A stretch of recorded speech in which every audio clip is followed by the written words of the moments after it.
용서해 주세요. 한밤중이었습니다. 폭우가 쏟아지는 칠흑 같은 산속에서 58살 여자가 삽을 들고 무덤을 파고 있었습니다. 손톱이 깨져 피가 흘렀지만 멈추지 않았습니다. 돌아가신 아버지가 유언장에 30억을 두 아들에게만 남기고 이 여자에게는 고장난 시계 하나만 던져주셨기 때문입니다. 그런데 그 시계 안에서 황동 열쇠 하나와 수수께끼 같은 쪽지가 나왔습니다. 쪽지가 가리킨 곳은 다름 아닌 부모님의 묘소 옆 감나무 밑이었습니다. 내일 아침이면 오빠들이 포크레인으로 이곳을 전부 파헤칠 예정이었습니다. 이 여자에게 남은 시간은 오직 오늘 밤뿐이었습니다. 과연 그녀는 아버지가 땅속에 숨겨둔 비밀을 찾아낼 수 있었을까요? 사연 시작 전 구독과 좋아요를 눌러주시면 그곳에 좋은 일들만 가득하시기를 바라겠습니다. 사연 시작합니다. 안녕하세요. 제 이름은 윤정인입니다.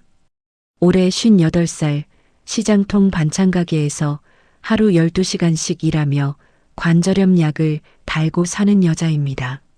한때는 남편도 있었고 작은 전셋집에서 평범한 살림도 꾸려봤습니다. 그 모든 것이 무너진 건 15년 전이었습니다. 새벽 4시 알람이 울리기도 전에 저절로 눈이 떠졌습니다. 손가락 마디마디가 부어서 주먹을 쥐려면 한참을 주물러야 했습니다. 비좁은 단칸방 천장에 핀 곰팡이 얼룩을 올려다보며 오늘도 하루가 시작되는구나 싶었습니다. 일어나 앉으니 허리에서 뚝 소리가 났습니다. 찬물로 세수를 하고 진통제 2알을 물도 없이 씹어 삼켰습니다. 입안에 쓴맛이 번졌지만 이미 익숙한 맛이었습니다. 세수를 하고 거울 앞에 섰을 때 비쳐 보이는 얼굴은 예순이 다 된 것처럼 늙어 있었습니다. 볼은 푹 꺼졌고 이마에는 깊은 주름이 3줄이나 팼습니다. 남편이 도망친 뒤 홀로 그 사람의 보증 빚을 갚아내느라 이 꼴이 된 것입니다. 어느 날 새벽 식탁 위에 달랑 메모 한 장만 남기고 사라진 남편이었습니다. 미안하다는 말도 없었습니다. 사업한다며 제 몰래 연대보증을 서고 다닌 탓에 남겨진 건 2억 원이 넘는 빚 서류뿐이었죠. 채권자들이 집 앞에 와서 소리를 질렀고 전셋집에서 쫓겨났습니다. 그때부터였습니다. 이 단칸방 생활이 시작된 것은 빚을 다 갚는 데만 꼬박 10년이 걸렸습니다. 반찬가게에 도착하니 사장님이 벌써 가마솥에 불을 올리고 계셨습니다. 정인 씨, 오늘도 손목 괜찮아요? 괜찮습니다. 어제 파스 붙이고 잤어요. 거짓말이었습니다. 밤새 욱신거려서 잠을 설쳤습니다. 그래도 아프다고 쉴 수 있는 형편이 아니었습니다. 하루 쉬면 그날 품삯이 날아가는 것이었습니다. 커다란 물을 칼로 썰고 시래기를 삶고 멸치볶음을 만들고 콩나물을 다듬었습니다. 10손가락 끝이 다 갈라져 있어서 소금물에 닿을 때마다 뜨끔뜨끔 쓰라렸습니다. 점심때쯤이면 허리가 아파서 한쪽 손으로 허리를 받치고 서야 했습니다. 그렇게 서서 밥 한 끼를 후다닥 먹고 다시 도마 앞에 섰습니다. 저녁 7시 가게 문을 닫자마자 쉴 틈도 없이 버스를 탔습니다. 1시간을 달려 도착하는 곳은 아버지의 낡은 한의원이었습니다. 3년 전까지는 이 길 위에 어머니도 계셨습니다. 치매가 온 어머니의 대소변을 받아내고 밤마다 배회하시는 어머니를 찾아 동네를 헤매던 기억이 아직도 생생했습니다. 한겨울 새벽에 슬리퍼만 신고 나간 어머니를 논두렁에서 찾았을 때 얼어붙은 어머니 발을 제 품에 안고 울었던 밤도 있었죠. 그렇게 어머니를 보내드리고 나서도 저는 이 버스를 타는 것을 멈추지 못했습니다. 아버지가 남아 계셨으니까요. 한의원 문을 열자 퀴퀴한 한약 냄새가 코끝을 찔렀습니다. 아버지 윤학수옹은 거실 흔들의자에 앉아 신문을 보고 계셨습니다. 85살인데도 등은 꼿꼿했고 눈빛은 매서웠습니다. 밥은요? 안 먹었다. 내가 해. 한마디 인사도 없었습니다. 평생 그랬습니다. 이 집에서 고마워라는 말을 들어본 기억이 없었습니다. 부엌에 들어가 된장찌개를 끓이고 생선을 구웠습니다. 밥상을 차려드리니 아버지는 젓가락으로 반찬을 하나하나 뒤적이다가 투덜거리셨습니다. 생선이 좀 타지 않았냐? 속에서 뜨거운 것이 치밀어 올랐지만 꾹 눌렀습니다. 그러다 아버지가 한 말씀 더 보태셨습니다. 다음 주 상태하고 상민이가 온다고 했다. 갈비 사다 놔라. 좋은 걸로. 가슴이 서늘해졌습니다. 오빠들은 명절에나 잠깐 얼굴을 비추면서 용돈 몇 푼 쥐어드리고는 효자 행세를 했습니다. 정작 어머니가 기저귀를 차고 계실 때 한 번도 오지 않았던 사람들이었습니다. 그런데 아버지는 그 오빠들이 올 때만 비싼 고기를 준비하라고 하셨습니다. 제가 매일 와서 밥을 짓고 약을 챙기고 대소변까지 치웠는데도 한 번도 고기를 사 먹으라는 말씀은 없으셨습니다. 네, 알겠습니다. 그 말을 내뱉는 제 목소리가 떨렸습니다. 서러움인지 분노인지 구분이 안 되는 감정이 목 안에 뭉쳐 있었습니다. 설거지를 마치고 약을 챙겨드린 뒤 거실을 지나가는데 아버지가 또 그러고 계셨습니다. 거실 구석에 자리 잡은 커다란 괴종시계 앞에 서서 손바닥으로 시계의 나무 표면을 천천히 쓰다듬고 계셨습니다. 성인 남성 몸짓만 한 그 시계는 제가 어릴 때부터 그 자리에 있었습니다. 언제 고장이 났는지 바늘은 꼼짝도 안 했고 종소리도 나지 않았습니다. 시침과 분침은 늘 같은 자리에 굳어 있었습니다. 쓸모없는 덩어리인데도 아버지는 그 시계만큼은 누구도 손대지 못하게 하셨습니다. 어머니가 생전에 먼지를 닦으려고 했다가 크게 화를 내신 적도 있었습니다. 아버지의 입술이 달싹거렸습니다. 시간이 결국 내 편이 될 거다. 누구한테 하시는 말씀인지 알 수 없었습니다. 고개를 돌려 저를 보신 것도 아니었고 그냥 시계를 향해 중얼거리셨을 뿐이었습니다. 치매 기운이 오셨나 싶어 등골이 서늘했습니다. 어머니도 처음에 저렇게 혼잣말을 하시다가 점점 기억을 잃어가셨으니까요. 아버지마저 그러시면 나는 정말 어떻게 하나 두려움이 밀려왔습니다. 그 일이 있고 사흘 뒤였습니다. 밤 9시쯤 설거지를 하고 있는데 거실에서 무언가 쓰러지는 둔탁한 소리가 났습니다. 뛰어나가 보니 아버지가 바닥에 쓰러져 가슴을 움켜쥐고 계셨습니다. 얼굴이 하얗게 질려 있었고 입술은 파랗게 변해가고 있었습니다. 119에 전화를 걸 때 손이 너무 떨려서 번호를 2번이나 잘못 눌렀습니다. 구급차 안에서 아버지 손을 잡았는데 차갑기가 얼음장 같았습니다. 구급대원이 산소 마스크를 씌우고 심전도를 붙이는 동안 저는 아버지 얼굴만 들여다봤습니다. 평생 무섭기만 했던 그 얼굴이 그렇게 작아 보인 적은 처음이었습니다. 오빠들에게 전화를 돌렸습니다. 큰 오빠는 벨만 울리고 받지 않았습니다. 작은 오빠는 받기는 했지만 지방 출장 중이라 갈 수 없다고 했습니다. 그 목소리가 너무 태평해서 전화기를 내던지고 싶었습니다. 응급실 대기실은 형광등 불빛만 차갑게 내리쬐고 있었습니다. 보호자 대기 의자에 혼자 앉아 있으니 세상에 나 혼자만 남겨진 것 같았습니다. 1시간이 지나고 2시간이 지났습니다. 새벽 1시쯤 의사가 나왔습니다. 중환자실로 옮겼지만 위중하다는 말이었습니다. 중환자실 침대 위에 아버지는 온몸에 관을 꽂고 누워 계셨습니다. 기계가 삐삐 소리를 내며 심장 박동을 그려내고 있었습니다. 제가 손을 잡자 아버지의 손가락이 아주 미세하게 움직였습니다. 눈을 반쯤 뜨신 아버지의 눈동자가 저를 향했습니다. 그 눈빛에는 제가 한 번도 본 적 없는 것이 담겨 있었습니다. 미안함이었습니다. 입술이 느리게 움직였습니다. 미안하다. 소리가 나지 않았습니다. 입모양만 겨우 읽을 수 있었습니다. 그 두 글자가 가슴에 못처럼 박혔습니다. 그리고 아버지의 손에서 힘이 빠졌습니다. 기계음이 길게 한 줄로 이어졌습니다. 의료진이 달려들었지만 이미 끝난 뒤였습니다. 울음이 나오지 않았습니다. 슬프다는 감정보다 먼저 찾아온 건 허무함이었습니다. 15년을 매달렸던 줄이 갑자기 끊어진 것 같았습니다. 이제 뭘 해야 하지? 멍하니 흰 벽을 바라보는 시간이 한참 흘렀습니다.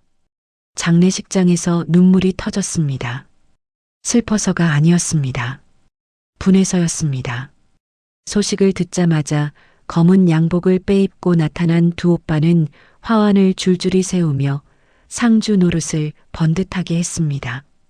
조문객이 올 때마다 큰오빠 윤상태는 두 손을 모으고 고개를 깊이 숙여 효자 신용을 했습니다.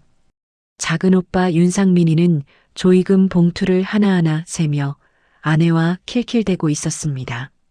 저는 부엌에 있었습니다. 조문객 음식을 데우고 접시를 닦고 국을 끓였습니다. 사흘 내내 잠을 2시간도 못 잤습니다. 장례식장 복도에서 잠깐 쪼그려 앉아 눈을 붙이다 깨면 또 부엌으로 갔습니다. 오빠들은 한 번도 괜찮으냐고 묻지 않았습니다. 큰 올케는 조문 온 손님과 수다를 떨고 있었고 작은 올케는 화장을 고치며 거울을 들여다보고 있었습니다. 저는 그저 부엌에서 그릇을 닦으며 등 뒤로 들려오는 오빠들의 웃음소리를 듣고 있었습니다. 이게 내 15년의 결말인가? 뜨거운 설거지물 속에서 손이 벌겋게 익어가는 줄도 모른 채 멍하니 서 있었습니다. 장례가 끝나고 친정집에 돌아왔을 때 저는 현관 앞에서 한참을 멈춰 서 있었습니다. 아버지가 안 계신 집이라는 사실이 실감이 나지 않았습니다. 문을 열자 한약 냄새 대신 향 냄새만 퀴퀴하게 남아 있었습니다. 거실 흔들의자에는 아버지가 덮고 계시던 담요가 그대로 놓여 있었고 식탁 위에는 제가 마지막으로 차려드린 약봉지가 뜯지도 않은 채 남아 있었습니다. 신발도 벗지 않고 거실 바닥에 주저앉았습니다. 사흘간 2시간도 못 자고 장례식장 부엌에서 버틴 몸이 더는 말을 듣지 않았습니다. 다리에 힘이 풀려 그대로 벽에 기댔습니다. 눈을 감으면 아버지의 마지막 입모양이 떠올랐습니다. 미안하다. 대체 뭐가 미안하셨던 걸까요? 평생 고맙다는 말 한마디 없으셨던 분이 왜 마지막 순간에 그 말을 하셨을까요? 그 생각을 붙잡고 있다가 어느새 바닥에 쓰러져 잠이 들었습니다. 다음 날 아침 현관벨이 울렸습니다. 9시도 채 안 된 이른 시간이었습니다. 문을 여니 큰오빠 윤상태와 작은오빠 윤상민이 나란히 서 있었고 그 뒤에 회색 양복을 입은 낯선 남자 한 명이 서류 가방을 들고 있었습니다. 아, 정인아. 아버지 전담 변호사 김 변호사님이야. 큰오빠가 신발도 안 벗고 성큼성큼 안으로 들어왔습니다. 작은오빠도 변호사도 뒤따라 들어왔습니다. 인사를 하려는데 그 틈도 주지 않았습니다. 큰 올케와 작은 올케까지 줄줄이 밀려 들어왔습니다. 좁은 거실이 단번에 꽉 찼습니다. 빨리 시작하시죠. 큰오빠가 소파에 떡하니 앉으며 다리를 꼬았습니다. 변호사가 서류 가방에서 두꺼운 봉투를 꺼냈습니다. 공증 도장이 찍힌 유언장이었습니다. 작은오빠 윤상민이 침을 꿀꺽 삼키는 소리가 조용한 거실에 또렷이 들렸습니다. 두 올케는 앞으로 몸을 기울이고 변호사의 손끝만 뚫어지게 바라보고 있었습니다. 저는 부엌 쪽 문틀에 기대서 있었습니다. 아무도 저한테 앉으라고 하지 않았습니다. 변호사가 안경을 고쳐 쓰고 읽기 시작했습니다. 거실에 기침 소리 하나 없었습니다. 첫째, 한의원 건물 및 부속 토지는 장남 윤상태에게 상속한다. 시가 15억 원. 큰오빠의 어깨가 살짝 펴지는 게 보였습니다. 둘째, 외곽 임야 및 상가 건물은 차남 윤상민에게 상속한다. 시가 15억 원. 작은 올케가 무릎 위에서 두 손을 꼭 모았습니다. 변호사의 목소리가 차분하게 이어질 때마다 큰오빠의 입꼬리가 슬금슬금 올라갔습니다. 작은 오빠는 연신 고개를 끄덕이며 작은 올케의 손을 꽉 쥐고 있었습니다. 30억 원이었습니다. 아버지가 평생 모아둔 알짜배기 재산이 아들 둘에게 반반씩 깔끔하게 나뉘었습니다. 변호사가 서류를 넘기는 동안 저는 가슴이 점점 조여오는 것을 느꼈습니다. 혹시 다음 장에 내 이름이 있을까 손톱으로 팔뚝을 꼬집으며 기다렸습니다. 변호사가 서류의 마지막 장을 덮었습니다. 그리고 헛기침을 한 번 했습니다. 차녀 윤정인에게는 현재 거실에 보관 중인 괴종식의 일점을 유증합니다. 머릿속이 하얘졌습니다. 귀가 멍멍해져서 그 다음에 무슨 말이 오갔는지 잘 들리지 않았습니다. 고장난 시계. 그 커다랗고 쓸모없는 시계 하나가 15년의 대가라는 뜻이었습니다. 서류를 아무리 살펴봐도 윤정인이라는 세 글자는 그 한 줄 외에 어디에도 없었습니다. 큰오빠가 웃음을 터뜨렸습니다. 입을 손등으로 가리긴 했지만 어깨가 들썩이는 게 다 보였습니다. 그거라도 가져다 팔아서 쌀이라도 사 먹어라. 피가 머리끝까지 쏠리는 게 느껴졌습니다. 주먹을 쥔 손에 힘이 들어가 손톱이 손바닥에 파고들었습니다. 그때 작은 올케가 제 팔을 살짝 잡으며 고개를 절레절레 저었습니다. 아이고 아가씨, 요즘에도 딸한테 안 물려주는 집 많아요. 너무 서운해하지 마세요. 동정하는 척, 위로하는 척하면서 속은 이미 15억을 거머쥔 기쁨으로 가득 차 있는 게 얼굴에 다 드러나 있었습니다. 입꼬리를 억지로 내리고 있었지만 눈가에 웃음이 어른거렸습니다. 제 팔을 잡은 손에서 금반지가 번쩍 빛났습니다. 그 반지 하나가 제 석 달치 월급이었습니다. 참고 있던 것이 터졌습니다. 내가 15년을 바쳤어. 엄마 기저귀 갈고 아버지 약 챙기고 밥 해드리고 그 세월이 시계 하나 값이야? 목이 찢어지도록 소리쳤습니다. 온몸이 벌벌 떨렸습니다. 눈물이 쏟아져 앞이 보이지 않았습니다. 큰오빠가 자리에서 일어서며 손바닥을 내저었습니다.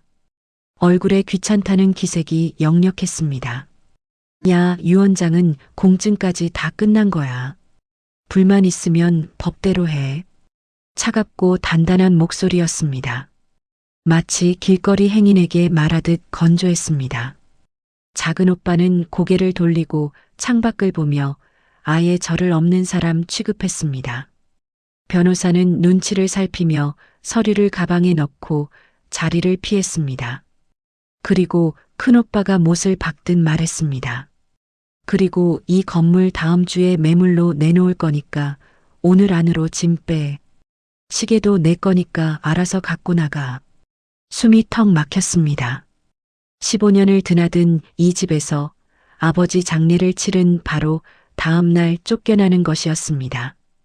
아버지가 누워 계시던 방의 이불도 아직 그대로인데 벌써 매물 이야기를 하고 있었습니다. 오빠들과 올케들은 현관문이 닫히기도 전에 복도에서 벌써 부동산 중개 수수료 이야기를 하고 있었습니다. 그 목소리가 점점 멀어지다 완전히 사라졌습니다. 텅 빈 집에 혼자 남겨졌습니다. 아버지 방을 한번 둘러봤습니다. 흔들의자 위에 담요, 안경집, 약통, 전부 다 남의 것이 된 물건들이었습니다. 가져갈 짐을 싸기 시작했습니다. 옷 몇 벌, 양말 서너 켤레, 세면도구, 어머니 사진 한 장, 트렁크 하나에 다 들어갔습니다. 15년의 세월이 그 작은 가방 안에 전부 담겨버렸습니다. 지퍼를 잠그는 손이 후들거렸습니다.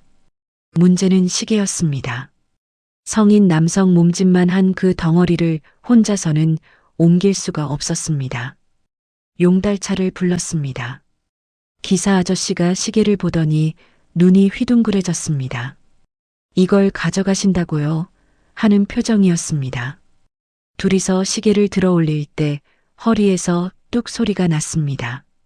이를 악물고 버텼습니다. 좁은 문을 빠져나가다 시계 모서리가 문틀에 부딪혀 나무 표면에 흠집이 났습니다. 가슴이 철렁했지만 멈출 수 없었습니다. 어서 나가라는 듯 큰오빠가 보낸 문자가 핸드폰에 찍혀 있었습니다. 차비 3만 원이 아까웠지만 이것마저 버리면 아버지가 남긴 것이 정말 아무것도 없는 셈이었습니다. 단칸방 문을 열고 시계를 들여놓으니 방의 절반이 차버렸습니다. 곰팡내 나는 벽지 앞에 우뚝 선 괴종시계는 마치 다른 세계에서 온 물건 같았습니다. 낡았지만 목재 조각은 정교했고 유리 안쪽의 시계판에는 금빛 숫자가 새겨져 있었습니다. 거대하고 아름다웠지만 여기서는 그저 거추장스러운 덩어리에 불과했습니다. 이불을 깔 자리도 부족해서 시계 옆에 바짝 붙어 누워야 할 판이었습니다. 시계에 등을 기대고 바닥에 주저앉았습니다. 차가운 나무가 등뼈에 닿았습니다. 15년이었습니다. 남편한테 버림받고 친정으로 기어들어가 어머니의 대소변을 치우고 아버지의 구박을 견디며 하루하루를 버틴 세월이 고작 이 고장난 시계 하나로 정리되었습니다. 명절에 한 번 오는 오빠들은 15억씩 받아갔는데 매일 와서 밥을 짓고 약을 챙긴 딸은 버려진 가구 하나를 받았습니다. 가슴 밑바닥에서 짐승 같은 울음이 터져 나왔습니다. 입을 틀어막았지만 소용없었습니다. 벽이 얇은 방이라 옆집에 다 들릴 게 뻔했지만 그런 것쯤은 아무래도 상관없었습니다. 억울해서 분해서 세상에 나 하나 편 들어줄 사람이 없어서 바닥을 주먹으로 내리치며 울었습니다. 코끝이 시큰거리고 눈두덩이 부어올랐습니다. 마른 수건으로 얼굴을 문질러도 눈물은 멈추지 않았습니다. 한참을 울고 나니 눈물이 말라붙었습니다. 텅 빈 속이 오히려 단단하게 굳어지는 느낌이었습니다. 거울에 비친 제 얼굴은 처참했지만 눈빛만은 아까와 달랐습니다. 아버지를 원망해봤자 돌아오는 건 없었습니다. 오빠들을 미워해봤자 달라지는 것도 없었습니다. 이 지독한 가난의 굴레 속에서도 어떻게든 살아남아야 했습니다. 이를 악물었습니다. 살아남겠다고, 반드시 살아남겠다고 속으로 되뇌었습니다. 아버지가 돌아가신 지 닷새째 되는 날, 저는 다시 반찬 가게로 출근했습니다. 퉁퉁 부은 눈에 마스크를 눌러 쓰고 가게 문을 열었습니다. 사장님이 제 얼굴을 보더니 입을 다물지 못하셨습니다. 정인 씨, 좀 더 쉬지 그랬어요. 괜찮습니다. 쉬면 월세가 안 나와요. 웃어 보이려 했는데 입꼬리가 올라가지 않았습니다. 사장님은 더 묻지 않으시고 조용히 앞치마를 건네주셨습니다. 물을 썰고 콩나물을 다듬는 동안에도 머릿속에서는 어제 본 유원장의 글씨가 맴돌았습니다. 차녀 윤정인에게는 괴종식의 일점을 유증한다. 칼을 쥔 손에 힘이 들어가 무가 울퉁불퉁하게 잘렸습니다. 옆에서 같이 일하는 아주머니가 괜찮냐고 물었지만 고개만 끄덕이고 입을 꾹 다물었습니다. 울면 안 됩니다. 여기서 울면 진짜 끝이었습니다. 12시간을 꼬박 채우고 가게를 나왔습니다. 퇴근길 우편함을 열었습니다. 전기세 체납 고지서, 수도세 독촉장, 그리고 월세 2달 밀렸다는 집주인의 메모가 빼곡히 들어 있었습니다. 집주인 글씨 밑에 빨간 줄이 그어져 있었습니다. 다음 달까지 정리 안 되면 보증금에서 차감하겠다는 내용이었습니다. 봉투를 한 장씩 꺼내 볼 때마다 가슴이 조여왔습니다.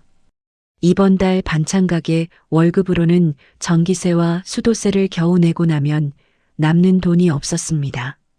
밀린 월세까지 합치면 100만 원이 넘었습니다.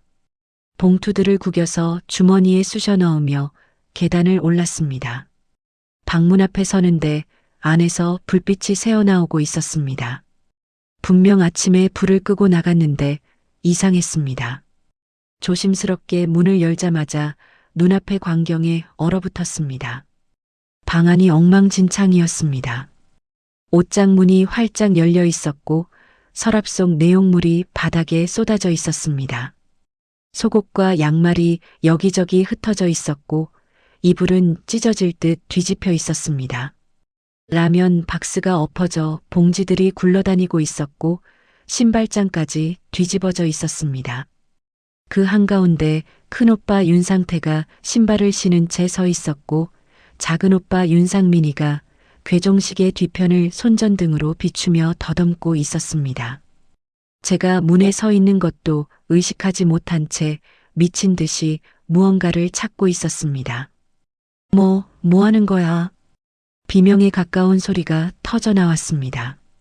큰오빠가 천천히 고개를 돌렸습니다. 그 눈빛이 평소와 달랐습니다. 명절에 느긋하게 웃던 여인은 온데간데 없고 핏줄이 선 눈에 광기가 서려 있었습니다. 정인아, 좋게 말할 때 불어. 아버지 돈 어디다 숨겼어? 무슨 소리인지 알아듣지 못해 멍하니 서 있었습니다. 작은 오빠가 시계 뒤에서 나오며 말했습니다. 목소리가 떨리고 있었습니다. 아버지가 5년 전에 강남 상갑한 돈 50억이 증발했어. 은행에도 없고 부동산에 묻은 것도 아니야. 아버지 곁에 매일 붙어 있었던 건 너잖아. 50억? 그 숫자가 귀에 들어오는 순간 다리에서 힘이 빠졌습니다. 저는 아버지가 상가를 파셨다는 사실조차 몰랐습니다. 아버지는 재산 이야기를 제게 한 번도 하신 적이 없었습니다. 제가 아는 거라곤 한의원 건물이 아버지 것이라는 것, 시골 외곽에 땅이 좀 있다는 것 정도였습니다. 강남에 상가가 있었다니, 그것도 50억짜리가 있었다니 처음 듣는 이야기였습니다. 나는 모르는 일이야. 아버지가 나한테 돈 얘기를 해준 적이 있어? 거짓말 마. 매일 밥에다 바치면서 다 빼돌렸겠지. 안 그래? 큰오빠가 한 발짝 다가왔습니다. 술 냄새가 훅 끼쳤습니다. 작은 오빠가 제 앞에 놓인 낡은 가방을 발로 차서 엎어버렸습니다. 안에 들어있던 화장품 파우치와 진통제 통이 바닥에 굴러다녔습니다. 내게 준 건 저 시계 하나뿐이라고. 고장나서 바늘도 안 움직이는 저 똥시계 하나. 목이 쉬도록 소리치며 큰오빠의 멱살을 잡았습니다. 큰오빠가 제 손을 뿌리쳤습니다. 몸이 뒤로 밀리면서 등이 벽에 부딪혔습니다. 등뼈가 욱신거렸습니다. 작은 오빠가 괴종시계를 밀어젖히며 시계 밑바닥을 들여다봤습니다. 시계가 기울어지며 벽에 쿵 부딪히는 소리가 났습니다. 나무 표면에서 먼지가 푸석 일어났습니다. 여기 바닥에 뭐 숨긴 거 아냐? 작은 오빠가 시계 아래를 손으로 훑었지만 아무것도 나오지 않았습니다. 큰 오빠가 다시 제 쪽으로 다가왔습니다. 코앞까지 얼굴을 들이밀며 이를 악물었습니다. 술이 섞인 숨결이 역겨웠습니다. 어디 숨겼는지 다 알아낸다. 내 은행 계좌, 내 주변 사람 전부 다 뒤질 거야. 바깥에서 사람들 목소리가 웅성거렸습니다. 옆방 아주머니의 쩌렁쩌렁한 목소리가 복도에 울렸습니다. 거기 무슨 일이야? 경찰 부를 거야. 큰 오빠가 멈칫했습니다. 작은 오빠와 눈을 마주치더니 혀를 찼습니다. 이웃들 앞에서 추태를 부릴 수는 없었던 모양이었습니다. 큰 오빠가 양복 소매를 털며 현관으로 향했습니다. 돌아서다 멈춰서서 낮고 차가운 목소리로 말했습니다. 일주일 준다. 그 안에 돈 안 내놓으면 횡령죄로 고소한다. 콩밥 먹을 각오해. 문이 쾅 닫혔습니다. 발소리가 계단을 타고 멀어져 갔습니다. 저는 엉망이 된 방 한가운데 무릎을 꿇고 앉아 있었습니다. 심장이 미친 듯이 뛰었습니다. 손이 벌벌 떨렸고 멱살을 잡혔던 목 부위가 화끈거렸습니다. 50억이라니.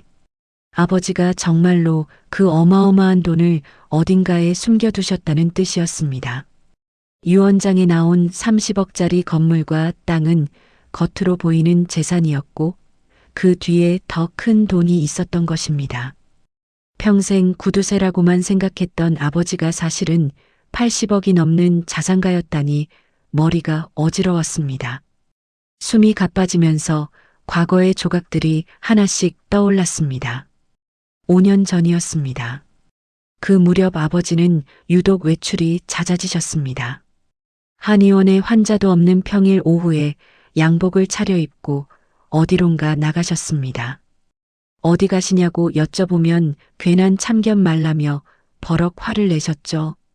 은행에 가실 때는 꼭 저를 시장에 심부름 보내셨습니다. 참기름 사와라, 생강 사와라, 별것도 아닌 심부름을 시켜서 1시간 넘게 자리를 비우게 만드셨습니다.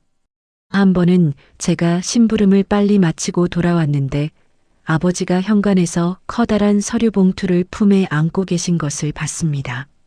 뭐냐고 물었더니 아무것도 아니라며 방으로 들어가 문을 잠그셨습니다. 그때는 그냥 아버지의 까탈스러운 성격이려니 했습니다. 지금 생각하니 전부 계획이었습니다. 아버지는 50억을 현금화하는 동안 제가 근처에 얼씬도 못하게 했던 것입니다. 혹시라도 제가 알게 되면 오빠들한테 들킬까봐 철저하게 저까지도 속이신 것이었습니다. 그렇다면 왜 유언장에는 제 이름을 넣지 않으셨을까? 갑자기 오빠들의 핏발선 눈이 떠올랐습니다. 50억이라는 돈 앞에서 저렇게 미친 듯이 날뛰는 사람들이었습니다. 서랍을 뒤엎고 동생의 멱살을 잡고 횡령죄를 들먹이며 위협하는 사람들이었습니다. 만약 유언장에 정인에게 50억을 준다라고 적혀 있었다면 어떻게 되었을까요? 등골이 오싹해졌습니다. 오빠들은 어떤 수를 써서라도 법이든 폭력이든 가리지 않고 그 돈을 빼앗았을 것입니다. 유류분인이 뭐니 하며 소송을 걸었을 것이고 제가 죽도록 괴롭혔을 것입니다. 아버지는 그걸 아셨던 겁니다. 아들들의 탐욕을 누구보다 잘 알고 계셨던 겁니다. 바닥에 앉은 채 한참을 그렇게 멍하니 있었습니다. 그러다 고개를 들었을 때 괴종시계가 눈에 들어왔습니다. 아까 오빠들이 밀쳐서 비스듬히 기울어져 벽에 기대어 있었습니다. 시계 하단의 나무 합판에 금이 가 있었습니다. 용달차에 실을 때 문틀에 부딪혀 난 흠집 위에 새로운 균열이 하나 더 생겨 있었습니다. 일어나서 시계 앞으로 다가갔습니다. 무릎을 꿇고 균열 부분에 눈을 가까이 대봤습니다. 벌어진 틈 사이로 뭔가 빛나는 것이 어렴풋이 보였습니다. 금속 같기도 하고 장식 같기도 했습니다. 손가락 끝으로 틈을 더듬어 봤지만 너무 좁아서 안쪽까지 닿지 않았습니다. 손전등을 가져다 비춰봤습니다. 나무 합판 안쪽에 평평한 금속판 같은 것이 박혀 있는 게 얼핏 보였습니다. 시계 겉면의 낡은 나무 표면 아래에 다른 구조물이 숨어 있다는 뜻이었습니다. 심장이 다시 세게 뛰기 시작했습니다. 아버지가 평생 이 시계만큼은 아무도 손대지 못하게 하셨습니다. 어머니가 먼지를 닦으려 해도 화를 내시고 수리공을 부르겠다고 해도 안 된다고 소리를 지르셨습니다. 그냥 고장난 오래된 시계에 그러실 이유가 없었습니다.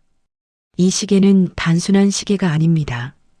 찢어진 이불을 주워 덮고 엎어진 세간살이를 하나하나 제자리에 놓았습니다. 바닥에 흩어진 속옷을 줍다가 자존심이 무너지는 느낌에 눈물이 핑 돌았습니다. 손이 떨려서 컵을 2번이나 떨어뜨렸습니다. 머릿속에서는 아버지의 혼잣말이 끊임없이 맴돌았습니다. 시간이 결국 내 편이 될 거다. 멈춘 시간을 다시 돌리거라. 그 말씀이 치매 노인의 헛소리가 아니었을지도 모른다는 생각에 온몸에 소름이 돋았습니다. 괴종시계를 조심스럽게 바로 세웠습니다. 균열난 부분을 손바닥으로 살며시 감싸쥐었습니다. 차가운 나무 표면 아래에서 아버지의 비밀이 숨쉬고 있는 것만 같았습니다. 시계판 유리 너머로 멈춰 있는 바늘이 보였습니다. 늘 같은 자리에 굳어 있던 그 바늘이 오늘은 왠지 무언가를 가리키고 있는 것처럼 느껴졌습니다. 그날 밤 저는 잠을 이루지 못했습니다. 시계 옆에 누워 천장을 올려다보며 아버지가 남기신 수수께끼의 답을 찾기 위해 머리를 굴리고 또 굴렸습니다. 아버지, 대체 뭘 남기신 건가요? 어둠 속에서 시계의 윤곽만 어렴풋이 보였습니다. 멈춰있는 시간 속에 답이 있을 것 같았습니다. 다음 날 새벽 잠을 설친 채 시계 앞에 앉았습니다. 어젯밤 내내 균열 사이로 보였던 금속의 정체가 머릿속을 떠나지 않았습니다. 반찬 가게에 출근하기 전 시간이 얼마 없었습니다. 부엌에서 과일 칼과 일자 드라이버를 가져와 시계 옆면을 살폈습니다. 나무 합판 이음새를 따라 드라이버 끝을 밀어 넣어 봤지만 꿈쩍도 하지 않았습니다. 밑판도 마찬가지였습니다. 못이나 나사가 보이지 않는데도 마치 한 덩어리로 붙어 있는 것처럼 단단했습니다. 과일 칼 끝을 틈새에 넣고 비틀어 봤지만 칼날만 휘어질 뿐 나무는 미동도 없었습니다. 시계 뒤편도 더듬어 봤습니다. 매끈한 합판이 한 장으로 이어져 있을 뿐 열 수 있는 곳이 어디에도 없었습니다. 1시간 넘게 이리저리 시도하다가 지쳐서 바닥에 털썩 주저앉았습니다. 손가락에 물집이 잡혀 있었습니다. 드라이버를 쥐었던 오른손이 쥐가 나서 펴지지 않았습니다. 억지로 뜯으면 시계가 부서질 것 같았고 그렇다고 포기할 수도 없었습니다. 멍하니 시계를 올려다보는데 유리 안쪽의 시계판이 눈에 들어왔습니다. 금빛 숫자 위에 멈춰 있는 시침과 분침. 짧은 시침은 숫자 4와 5 사이에, 긴 분침은 숫자 3을 가리키고 있었습니다. 4시 15분이었습니다. 4시 15분. 갑자기 아버지의 혼잣말이 귓속에서 울렸습니다. 시간이 결국 내 편이 될 거다. 멈춘 시간을 다시 돌리거라. 치매 기운이 오신 거라 생각했던 그 말씀이 전혀 다른 의미로 다가왔습니다. 멈춘 시간. 4시 15분에 멈춘 시간. 4월 15일. 심장이 한 박자 멈췄습니다. 4월 15일은 제 생일이었습니다. 아버지는 평생 제 생일 파티를 해주신 적이 없었습니다. 오빠들 생일에는 떡을 돌리고 외식을 시켜주셨지만 제 생일은 매번 그냥 넘어갔습니다. 어린 시절 제가 생일이라고 말씀드리면 고개만 끄덕이고 신문을 펼치셨습니다. 다만 딱 한 가지, 매년 4월 15일이면 아무 말 없이 부엌 식탁 위에 미역국이 놓여 있었습니다. 누가 끓인 거냐고 물으면 아버지는 신문에서 눈을 떼지 않은 채 모른다고 하셨습니다. 어머니가 돌아가신 뒤에도 그 미역국은 어김없이 놓여 있었습니다. 어설프게 건더기가 풀어진 간이 맞지 않는 아버지가 직접 끓이신 게 분명한 미역국이었죠. 그 미역국을 혼자 먹으면서 울었던 날들이 떠올랐습니다. 떨리는 무릎으로 일어섰습니다. 시계 유리문을 열었습니다. 경첩이 삐걱거리며 열렸습니다. 뻑뻑하게 굳어있는 분침에 손가락을 대봤습니다. 바늘은 꿈쩍도 안 했습니다. 양손 엄지와 검지로 분침 끝을 잡고 시계 방향으로 힘을 줬습니다. 관절염이 있는 손가락에 통증이 쏘았지만 이를 악물었습니다. 끼익하는 소리와 함께 분침이 아주 조금 움직였습니다. 녹이 슬었는지 저항이 셌습니다. 온 힘을 다해 밀어 올리자 분침이 삐걱거리며 천천히 돌아가기 시작했습니다. 시침도 따라서 느릿느릿 움직였습니다. 숫자 4를 지나고 5를 지나고 6을 넘어갔습니다. 분침이 한 바퀴를 돌아 다시 숫자 12에 가까워졌습니다. 손끝에 전해지는 톱니바퀴의 떨림이 점점 빨라졌습니다. 뭔가 안쪽에서 맞물리고 있다는 느낌이 들었습니다. 분침이 숫자 1을 지나 2를 향하고 3에 가까워질 무렵 시침이 다시 4와 5 사이에 다다랐습니다. 정확히 원래 자리 4시 15분. 바늘에서 손을 떼자 분침이 더 이상 움직이지 않고 그 자리에 딱 멈춰 섰습니다. 찰칵. 시계 안쪽 깊은 곳에서 묵직한 기계음이 울렸습니다. 톱니바퀴가 맞물리며 핀이 풀리는 소리였습니다. 동시에 시계 하단부에서 드르륵 하는 진동이 발밑까지 전해졌습니다. 놀라서 한 발 물러서는데 시계 맨 아래쪽 바닥에 닿아있던 두꺼운 나무 받침대가 앞으로 스르륵 밀려 나왔습니다. 서랍처럼 튀어나온 나무칸 안에 먼지가 수북이 쌓여 있었습니다. 손이 덜덜 떨렸습니다. 무릎을 꿇고 서랍 안을 들여다봤습니다. 먼지를 후 불어내니 기름을 먹인 검은 천으로 정성스럽게 감싼 물체가 하나 놓여 있었습니다. 천 위에 먼지만 쌓였을 뿐 습기는 전혀 없었습니다. 방수 처리가 되어 있는 것 같았습니다.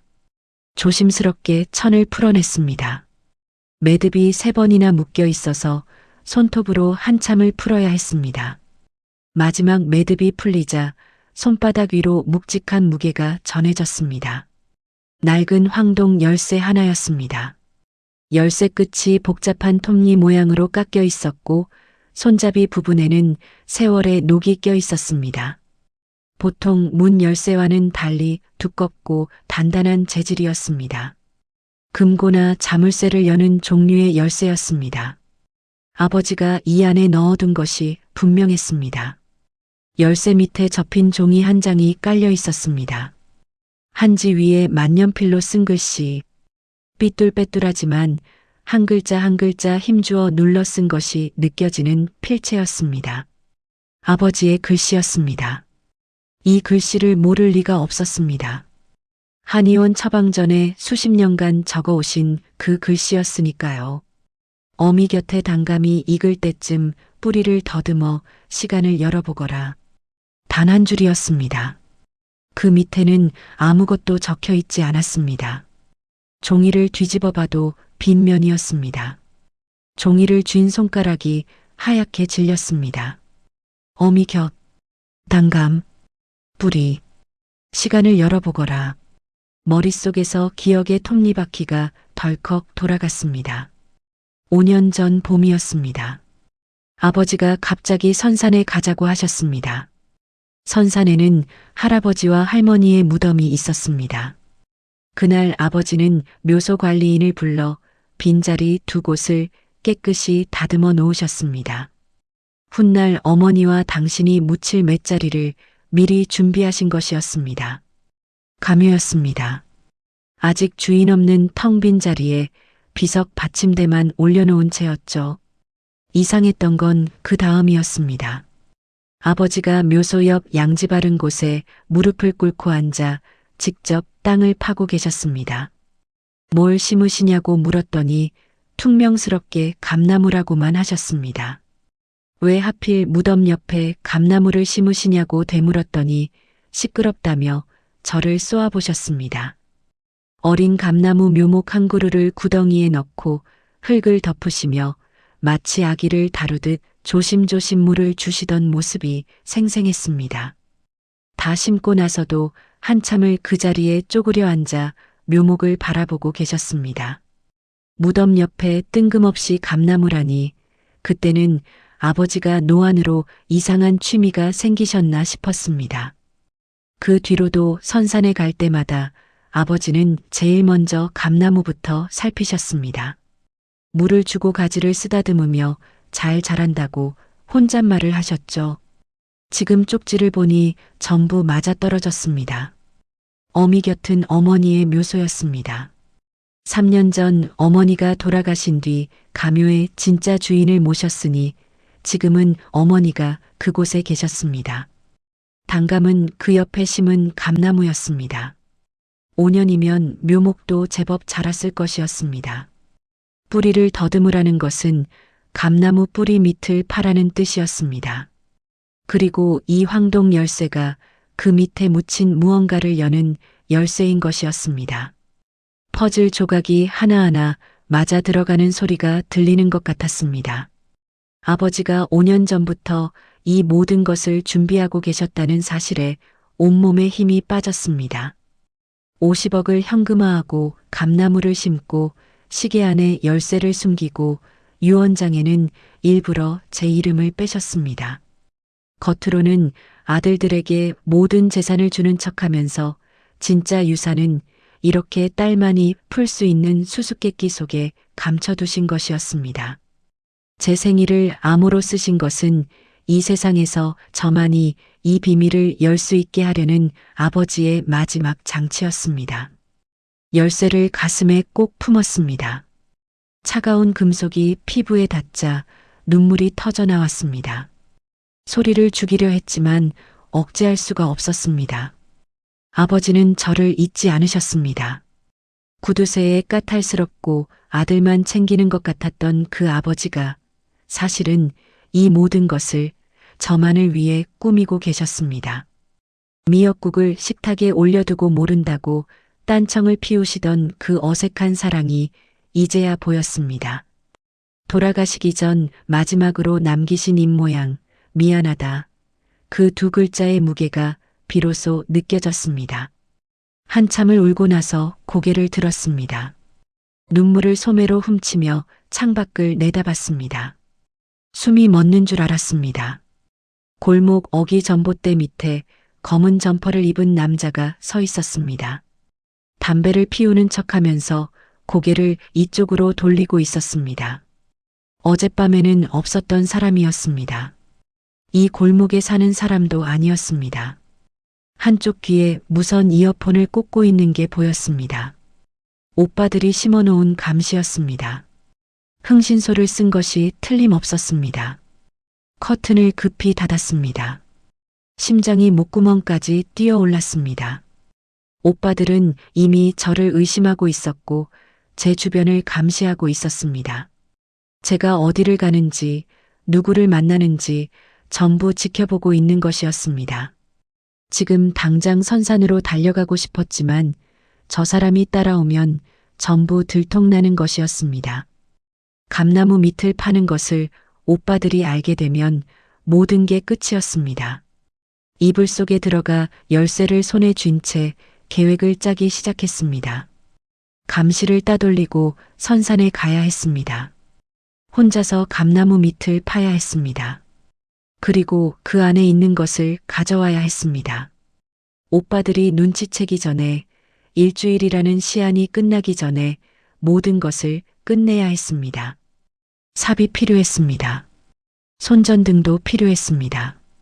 낮에는 감시 때문에 움직일 수 없으니 밤에 가야 했습니다. 머릿속에서 이동 경로와 시간표가 그려지기 시작했습니다. 열쇠를 쥔 손에 힘을 줬습니다. 아버지가 이 열쇠를 제게 남기실 때 제가 이 퍼즐을 풀 수 있을 거라 믿으셨을 것입니다. 그 믿음을 저버릴 수 없었습니다. 다음 날 아침 평소처럼 반찬 가게에 출근했습니다. 골목을 나서면서 슬쩍 뒤를 돌아보니 어젯밤 그 검은 점퍼의 남자가 전봇대 뒤에서 핸드폰을 만지작거리고 있었습니다. 저를 따라올지 살폈지만 가게까지는 오지 않았습니다. 출퇴근 동선만 확인하는 수준인 것 같았습니다. 그 정도면 따돌릴 수 있겠다 싶었습니다. 점심시간에 사장님께 양해를 구하고 잠깐 외출했습니다. 반찬 가게에서 2정거장 떨어진 옆 동네 철물점으로 갔습니다. 우리 동네 철물점은 안 되었습니다. 혹시 오빠들이 수소문하면 금방 들통날 테니까요. 모자를 눌러쓰고 마스크를 올려 얼굴을 가렸습니다. 접이식 야전삽 하나, 손전등 하나, 두꺼운 비닐 봉지 서너 장, 면장갑 한 켤레를 골랐습니다. 계산대에 올려놓으니 점원이 텃밭이라도 하시냐고 물었습니다. 네, 하고 짧게 대답하며 현금으로 계산했습니다. 카드를 쓰면 기록이 남았습니다. 오빠들이 제 카드 내역까지 뒤질 사람들이라는 것을 알고 있었습니다. 영수증도 받지 않고 가게를 나왔습니다. 퇴근 후 집으로 돌아와 짐을 정리했습니다. 낡은 등산 가방 안에 야전삽과 손전등, 비닐, 장갑을 차곡차곡 넣었습니다. 아버지의 황동 열쇠는 속옷 안쪽 주머니에 꿰매듯 깊이 넣어두었습니다. 혹시라도 떨어뜨리면 모든 것이 끝이었습니다. 사장님께 전화를 걸었습니다. 사장님, 몸살이 심해서 이틀만 쉬어도 될까요? 그럼요. 푹 쉬어요, 정인 씨. 전화를 끊고 방 안 텔레비전을 켰습니다. 소리를 적당히 키워두면 밖에서 들었을 때 사람이 있는 것처럼 느껴질 것이었습니다. 커튼을 살짝 젖혀 밖을 보니 감시하는 남자는 보이지 않았습니다. 낮에는 자리를 비우는 모양이었습니다. 오후 2시쯤 집을 나섰습니다. 등산 가방은 두고 빈손으로 나갔습니다. 먼저 선산 근처를 정찰해야 했습니다. 뒷골목으로 돌아 시외버스 터미널까지 걸어갔습니다.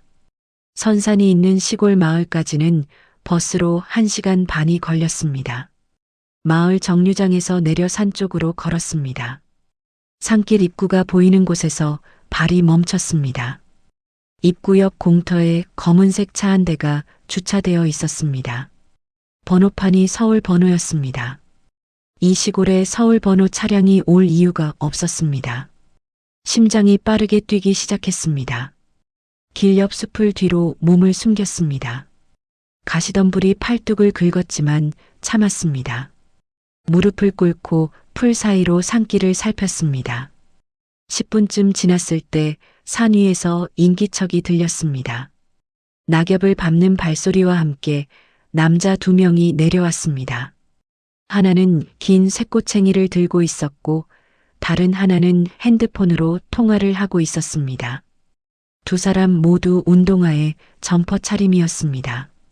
산에 놀러 온 사람들이 아니라는 것은 한눈에 알 수 있었습니다. 네, 사장님. 묘소 주변은 다 찔러봤는데 아직 아무것도 안 나옵니다. 쇠꼬챙이로 땅을 찔러보고 있었다는 뜻이었습니다. 오빠들이 흥신소를 고용해서 아버지의 묘소 주변을 뒤지고 있었던 것입니다. 등에서 식은땀이 줄줄 흘러내렸습니다. 통화하던 남자가 계속 말했습니다. 내일 아침에 장비 불러서 확실하게 뒤집어 엎겠습니다. 네, 굴삭기요. 포크레인이요. 피가 얼어붙는 것 같았습니다. 내일 아침이면 오빠들이 포크레인을 동원해서 묘소 주변 땅을 전부 파헤칠 계획이었습니다. 감나무 밑도 당연히 포함될 것이었습니다. 무릎에 힘이 풀려 수풀 속에 주저앉았습니다. 가슴이 답답해서 숨을 몰아쉬었습니다. 오늘 밤이었습니다. 남은 시간은 오늘 밤뿐이었습니다. 내일 해가 뜨기 전에 감나무 밑에 있는 것을 꺼내지 못하면 영원히 오빠들 손에 넘어가는 것이었습니다. 아버지가 저만을 위해 준비해 두신 그것이 탐욕스러운 오빠들에게 뺏기는 것이었습니다. 그건 절대 있을 수 없는 일이었습니다. 2 남자가 차를 타고 떠나는 것을 확인한 뒤 수풀에서 나왔습니다. 다리가 후들거렸습니다. 마을 정류장으로 돌아가는 길에 핸드폰이 울렸습니다. 재난 문자였습니다. 오늘 밤부터 내일 새벽까지 시간당 50mm 이상의 폭우가 예상된다는 내용이었습니다. 걸음을 멈추고 하늘을 올려다봤습니다. 서쪽 하늘이 검은 구름으로 뒤덮여 있었습니다. 바람도 점점 세지고 있었습니다. 폭우. 처음에는 막막했습니다. 비가 쏟아지는 밤에 산을 오르고 땅을 파야 한다니 58살 관절염 환자에게 가능한 일인지 의문이었습니다. 그런데 생각을 뒤집어 보니 오히려 기회였습니다. 이런 비에 흥신소 직원이 보초를 설 리 없었습니다. 비가 오면 내가 판 흔적도 발자국도 전부 씻겨 나갈 것이었습니다. 하늘이 돕는 건지 시험하는 건지 알 수 없었지만 어쨌든 오늘 밤 말고는 기회가 없었습니다. 집으로 돌아온 것은 저녁 6시였습니다. 감시하던 남자가 돌아와 있을까봐 뒷골목으로 돌아 들어갔습니다. 방에 들어서자마자 가방을 꺼내 다시 한번 점검했습니다. 삽, 손전등, 비닐 장갑. 거기에 우비를 하나 더 넣었습니다. 편의점에서 산 가장 싼 비옷이었지만 없는 것보다는 나았습니다. 밧줄도 한 탈에 챙겼습니다. 무엇이 묻혀 있는지 모르니 꺼낼 때 필요할 수 있었습니다. 가방 지퍼를 닫고 바닥에 앉았습니다. 가슴이 두근거렸습니다. 한밤중에 혼자서 산에 올라가 부모님 묘소 옆 땅을 파야 한다는 사실이 두려웠습니다. 귀신이 무서운 게 아니었습니다. 캄캄한 산속에서 누군가 나타나면 어쩌나 하는 현실적인 공포가 목을 조여왔습니다. 어머니, 아버지 묘소 근처를 야밤에 삽으로 파헤치는 것에 대한 죄책감도 컸습니다. 불효가 아닌가 싶기도 했습니다. 하지만 아버지가 바로 그곳에 묻어두신 것이었습니다. 제가 파헤치기를 원하셨기 때문에 그곳을 택하신 것이었습니다. 밤 10시 비가 내리기 시작했습니다. 처음에는 부슬부슬 내리던 것이 30분도 안 되어 억수로 바뀌었습니다. 빗줄기가 창문을 때리는 소리가 방 안을 가득 채웠습니다. 우비를 입고 등산 가방을 메고 현관 앞에 섰습니다. 손이 떨려서 신발끈을 매는데 3번이나 실패했습니다. 거울에 비친 제 모습은 우스꽝스러웠습니다. 투박한 우비에 등산 가방을 진 58살 아줌마가 한밤중에 산으로 간다니 웃음이 나올 법도 한데 웃을 수가 없었습니다. 깊은 숨을 들이쉬고 문을 열었습니다. 빗물이 얼굴을 때렸습니다. 골목을 살폈습니다. 감시하던 남자의 자리는 비어 있었습니다. 이 빗속에 버티고 서 있을 사람은 없었습니다. 텅 빈 시외버스 정류장에서 막차를 기다렸습니다. 비를 맞으며 서 있으니 뼛속까지 한기가 파고들었습니다. 10시 반에 버스가 왔습니다. 차 안에는 저 혼자뿐이었습니다. 기사가 백미러로 저를 힐끗 봤지만 아무 말도 하지 않았습니다. 등산 가방을 무릎에 올려놓고 창밖을 바라봤습니다. 빗줄기 사이로 가로등 불빛이 흐르고 도시의 풍경이 점점 어두워졌습니다. 버스가 시골길로 접어들자 창밖은 완전한 암흑이었습니다. 엔진 소리와 빗소리만 남았습니다. 전쟁터에 끌려가는 기분이었습니다. 돌아올 수 있을까 하는 생각이 스쳤지만 고개를 저었습니다. 돌아가야 했습니다. 반드시. 마을 정류장에서 내렸습니다. 버스 뒷불이 빗속으로 사라지자 세상에 저 혼자만 남겨진 것 같았습니다. 손전등을 켜고 산길 입구로 걸었습니다. 낮에 보았던 검은색 차량은 없었습니다. 흥신소 직원들은 내일 아침에 올 예정이니 지금은 아무도 없을 것이었습니다. 산길에 첫 발을 내디뎠습니다. 진흙이 발목까지 빠졌습니다. 빗물이 산 위에서 흘러내려 길 자체가 개울이 되어 있었습니다. 한 발짝 내디딜 때마다 미끄러져 돌이나 나무 뿌리를 잡아야 했습니다. 10분도 안 되어 운동화 속까지 물이 가득 찼습니다. 번개가 번쩍이면 산 전체가 하얗게 드러났다가 다시 칠흑으로 돌아갔습니다. 그때마다 나무 그림자가 사람 형체처럼 보여 심장이 덜컥 내려앉았습니다. 한 번은 멀리서 불빛이 보이는 것 같아 풀숲에 납작 엎드렸습니다. 한참을 숨죽이고 있다가 산 아래 마을의 가로등 불빛이 나뭇잎 사이로 비친 것이라는 걸 깨닫고 겨우 몸을 일으켰습니다. 삐죽 튀어나온 나뭇가지에 얼굴이 긁혔습니다. 따끔한 통증과 함께 뺨 위로 뜨거운 것이 흘렀습니다. 피었습니다. 빗물에 씻겨 내려갔지만 신경 쓸 겨를이 없었습니다. 미끄러지지 않으려고 나뭇가지를 잡았다가 손바닥 가시에 찔리기도 했습니다. 한 번은 발이 미끄러져 무릎이 바위에 부딪혔습니다. 순간 눈앞에 불꽃이 튀었지만 이를 악물고 일어났습니다. 우비 아래로 빗물이 스며들어 속옷까지 젖었습니다. 관절염이 있는 무릎이 계단을 오를 때마다 비명을 질렀습니다. 그래도 멈출 수 없었습니다. 멈추면 끝이었습니다. 얼마나 올랐을까? 30분은 된 것 같았습니다. 마침내 산길이 완만해지며 넓은 터가 나타났습니다. 번개가 칠 때 순간적으로 드러난 풍경에 숨이 멎었습니다. 어머니의 비석이 보였습니다. 빗물에 젖어 반들거리는 화강암 위에 새겨진 어머니의 이름이 번개빛에 선명하게 드러났습니다. 3년 전 감요에 진짜 주인을 모신 뒤로 한 번도 오지 못했던 그 자리에 어머니가 계셨습니다. 그 옆에 아직 빈 채로 남아있는 아버지의 자리가 있었고 바로 곁에 비바람을 맞으며 훌쩍 자란 나무 한 그루가 서 있었습니다. 5년 전 아버지가 심으신 그 감나무였습니다. 어린 묘목이 제 키만큼 자라가지를 뻗고 있었습니다. 손전등을 감나무에 비추며 떨리는 목소리로 중얼거렸습니다. 찾았어. 아버지, 찾았습니다. 삽을 꺼내기 전에 먼저 어머니의 비석 앞에 섰습니다. 비를 맞으며 깊이 2번 절했습니다. 무릎이 지늘게 푹 빠졌지만 개의치 않았습니다. 비석에 새겨진 어머니 이름을 손가락으로 어루만졌습니다. 차가운 돌 위로 빗물이 흘러내렸습니다. 아버지의 빈 맷자리를 향해서도 고개를 숙였습니다. 아직 주인을 맞이하지 못한 텅 빈 자리가 가슴을 먹먹하게 했습니다. 엄마, 아버지, 용서해 주세요. 불효녀가 한밤중에 이런 짓을 합니다.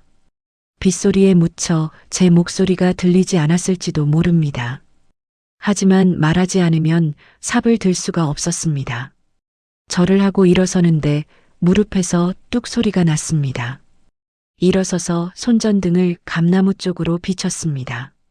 감나무는 5년 사이에 제 키보다 훌쩍 크게 자라 있었습니다. 굵어진 줄기에서 뻗어나온 가지들이 비바람에 흔들리고 있었습니다. 아버지가 물을 주시며 쓰다듬던 가느다란 묘목이 이렇게 자랐습니다. 쪽지에는 뿌리를 더듬으라고 쓰여 있었습니다. 손전등을 낮추어 나무 밑동 주변을 찬찬히 살폈습니다. 빗물의 표면 흙이 쓸려나가면서 굵은 뿌리 3갈래가 드러나 있었습니다.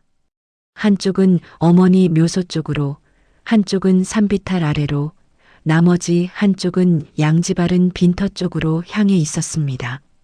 아버지는 꼼꼼한 분이셨습니다. 무덤 쪽으로 묻었을 리 없었고 산비탈 쪽은 물이 흘러내려 씻길 위험이 있었습니다. 양지 바른 빈터 쪽이 가장 안전하고 땅이 평평했습니다. 무릎을 꿇고 그쪽 흙을 손으로 눌러봤습니다. 주변보다 약간 푹신한 느낌이 있었습니다. 한번 파헤친 적이 있는 땅의 감촉이었습니다. 접이식 삽을 펼치고 빈터 쪽 뿌리를 따라 흙을 파기 시작했습니다. 첫 삽을 뜨는 순간 지늘개 무게가 팔뚝에 고스란히 전해졌습니다. 빗물을 머금은 흙이 보통 때의 2~3배는 무거웠습니다. 삼날이 흙에 들어갈 때마다 질척한 소리가 났습니다. 한 삽 퍼낼 때마다 파놓은 구덩이에 빗물이 차올랐습니다. 물을 퍼내고 흙을 퍼내고 또 물이 차오르고 끝없는 반복이었습니다. 머리 위로 쏟아지는 빗줄기는 점점 거세졌고 번개가 칠 때마다 주변이 소름 끼치게 환해졌다가 다시 어둠으로 돌아갔습니다. 30분이 지나자 팔이 타들어가는 것 같았습니다. 관절염이 있는 양손목이 뜨겁게 부어올랐습니다. 허리를 펼 때마다 등뼈에서 뚝뚝 소리가 났습니다. 손바닥에는 삽자루에 쓸린 물집이 터져 진흙물이 스며들어 따끔거렸습니다. 숨이 턱 끝까지 차올라 헐떡거리며 삽자루에 기대어 쉬었습니다. 구덩이는 겨우 무릎 깊이만큼 파였을 뿐이었습니다. 더 깊이 파야 했습니다. 아버지가 아무나 못 찾게 묻으셨을 테니 최소한 어른 팔길이 이상은 내려가야 할 것이었습니다. 이를 악물고 다시 삽을 들었습니다. 팔 근육이 비명을 질렀지만 멈출 수 없었습니다. 새벽이 오기 전에 끝내야 했습니다. 핸드폰을 꺼내 시간을 확인하니 자정이 넘어 있었습니다. 남은 시간은 4~5시간이었습니다. 해가 뜨기 전에 금고를 꺼내고 흔적을 지우고 산을 내려가야 했습니다. 1시간이 넘자 구덩이가 허리 깊이까지 내려갔습니다. 진흙 구덩이 안에 무릎까지 들어가 삽질을 했습니다. 찬 빗물이 장화 없는 운동화 속에서 철벅거렸습니다. 발이 꽁꽁 얼어붙었습니다. 감각이 없어진 발가락 위에서 삽자루를 밟을 때마다 뼈가 으스러지는 것 같았습니다. 갑자기 바람소리 사이로 사각사각 소리가 들렸습니다. 심장이 멈추는 것 같았습니다. 삽을 내려놓고 손전등을 껐습니다. 캄캄한 어둠 속에서 숨을 죽이고 귀를 기울였습니다. 사각사각 또 들렸습니다. 사람이 풀숲을 밟는 발소리 같았습니다. 온몸이 굳어 돌덩이가 된 것처럼 움직일 수 없었습니다.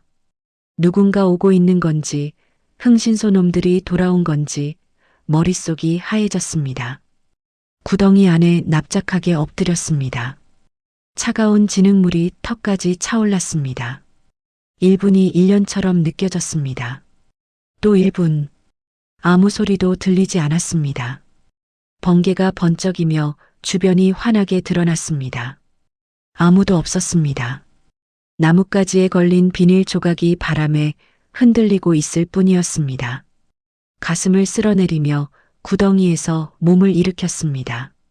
손전등을 다시 켰습니다. 식은땀인지 빗물인지 분간이 안 되는 것이 등줄기를 타고 흘렀습니다. 겁에 질린 나머지 다리에 힘이 풀려 한참을 그 자리에 주저앉아 있어야 했습니다. 다시 삽질을 시작했습니다. 구덩이가 깊어지자 삼날이 돌멩이에 부딪히는 일이 잦아졌습니다. 돌을 하나하나 손으로 집어내야 했습니다. 그러다 문득 삼날 아래에 뭔가 단단한 것이 있다는 감촉이 전해졌습니다. 돌과는 다른 느낌이었습니다. 평평하고 매끈했습니다. 심장이 쿵쾅거리기 시작했습니다. 삽을 내려놓고 무릎을 꿇었습니다. 혹시라도 삼날에 금고가 찍히거나 안에 내용물이 손상될까봐 맨손으로 파기로 했습니다. 장갑은 이미 진흙물에 젖어 쓸모가 없었습니다. 손가락 끝으로 흙을 긁어냈습니다. 차가운 진흙이 손톱 사이로 파고들었습니다.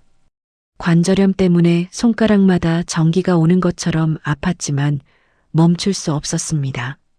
거친 돌에 손톱이 걸렸습니다. 툭 하는 감촉과 함께 오른손 중지 손톱이 깨졌습니다. 찌릿한 통증이 팔끝까지 올라왔습니다. 소리를 지르고 싶었지만 입술을 깨물고 참았습니다. 피가 흘렀지만 빗물에 씻겨 금방 보이지 않게 되었습니다. 왼손 약지 손톱도 갈라졌습니다. 그래도 손을 멈추지 않았습니다. 미친 사람처럼 진흙을 파냈습니다. 10손가락이 전부 얼얼해져서 어디가 다치고 어디가 멀쩡한지 구분이 안 되었습니다. 손끝에 차갑고 딱딱한 금속 표면이 닿았습니다. 숨이 멎었습니다. 손가락 끝의 감촉이 팔을 타고 온몸으로 전해졌습니다. 돌이 아니었습니다. 나무 뿌리도 아니었습니다. 매끈하고 차갑고 인공적인 느낌, 금속이었습니다.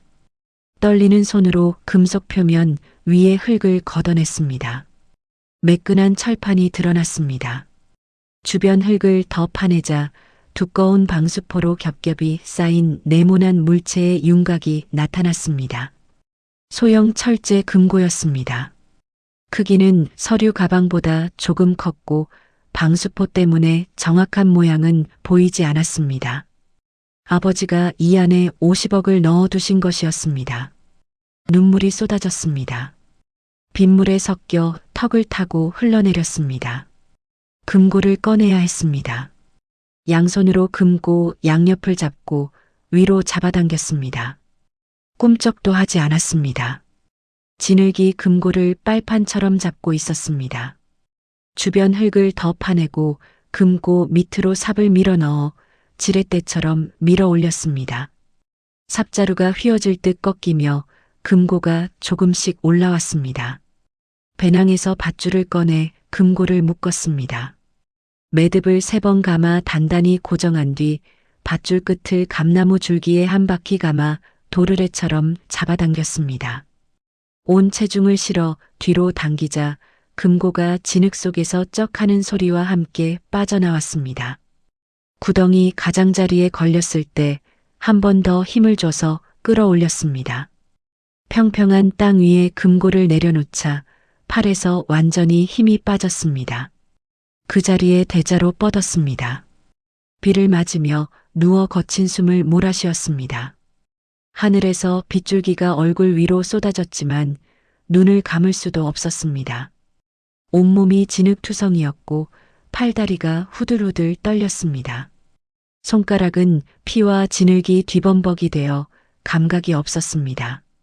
하지만 해냈습니다. 꺼냈습니다. 58살 관절염 환자가 폭우 속에서 2시간 넘게 삽질을 해서 해냈습니다. 눈물인지 빗물인지 알 수 없는 것이 관자놀이를 타고 흘러내렸습니다. 몸을 일으켜 금고 앞에 무릎을 꿇었습니다. 떨리는 손으로 밧줄을 풀고 방수포의 매듭을 하나씩 끌었습니다. 아버지가 직접 묶으셨을 그 매듭들은 꼼꼼하고 단단했습니다. 젖은 손가락이 미끄러져 매듭을 푸는 데만 한참이 걸렸습니다. 세 겹으로 감긴 방수포를 벗겨내자 흙 묻은 철제 금고가 손전등 불빛 아래 드러났습니다. 녹이 슬지 않도록 기름칠까지 해두신 것이 보였습니다. 5년을 땅속에 묻혀 있었는데도 금고 표면은 깨끗했습니다. 아버지의 치밀함에 다시 한번 가슴이 먹먹해졌습니다. 이 금고를 준비하시면서 아버지는 무슨 생각을 하셨을까요? 딸이 이것을 찾아낼 날을 상상하셨을까요? 금고 전면에 열쇠 구멍이 하나 있었습니다. 속옷 안쪽에서 황동 열쇠를 꺼냈습니다. 체온으로 따뜻해진 열쇠가 비를 맞자 금세 차가워졌습니다. 열쇠를 구멍에 가져다 대는 순간 손이 너무 떨려서 3번이나 빗나갔습니다. 깨진 손톱에서 다시 피가 배어 나왔습니다. 숨을 깊이 들이쉬고 양손으로 열쇠를 잡았습니다.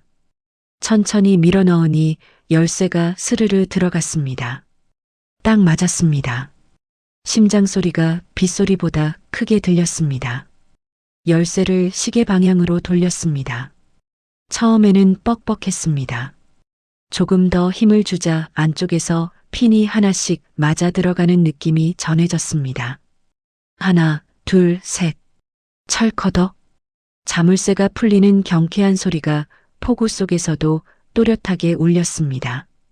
그 소리에 온몸의 털이 쭈뼛섰습니다. 두 손으로 금고 뚜껑을 잡았습니다. 차가운 금속이 손바닥에 닿았습니다. 이 뚜껑 아래에 아버지가 5년 전에 감춰둔 진실이 들어 있었습니다. 15년을 바치고 시계 하나만 받은 딸에게 보내는 아버지의 진짜 마음이 들어 있었습니다. 빗물이 금고 위로 쏟아져 내렸습니다. 힘을 주어 뚜껑을 밀어 올렸습니다. 무거운 철판이 끼익하며 열리기 시작했습니다. 손전등 불빛이 금고 안쪽을 비추는 순간 숨이 멎었습니다. 손전등 불빛이 금고 안쪽을 비추는 순간 눈앞이 노래졌습니다. 금빛이었습니다. 금고 한쪽에 작은 골드바 3개가 나란히 놓여 있었습니다. 손바닥 크기의 납작한 금괴가 손전등 불빛을 받아 둔탁하게 빛났습니다. 비에 젖은 진흙투성이 손 옆에서 그 금빛은 비현실적이었습니다. 그 옆으로 투명한 비닐 지퍼백에 담긴 종이 다발이 빼곡하게 채워져 있었습니다. 비닐을 통해 보이는 것은 수십 장의 초고액 무기명 수표와 채권이었습니다. 숫자가 적힌 면이 위로 향해 있었는데 한 장에 찍힌 금액이 억 단위였습니다. 한 장, 두 장, 세 장. 셀수록 머리가 어지러웠습니다. 손이 떨려서 비닐백을 꺼내 들 수가 없었습니다. 이게 꿈인가 싶어서 빗물에 젖은 뺨을 꼬집었습니다. 아팠습니다. 꿈이 아니었습니다. 50억이라는 숫자가 현실로 눈앞에 놓여 있었습니다. 호흡이 가빠져서 과호흡이 올 것 같았습니다. 고개를 들어 비를 맞으며 하늘을 올려다봤습니다. 어둠 속에서 빗줄기만 쏟아지고 있었습니다. 무릎에 손을 짚고 고개를 숙인 채 숨을 고르려 했지만 심장이 미친 듯이 뛰어서 쉽게 가라앉지 않았습니다. 반찬 가게에서 하루 종일 일해야 받는 7만 원.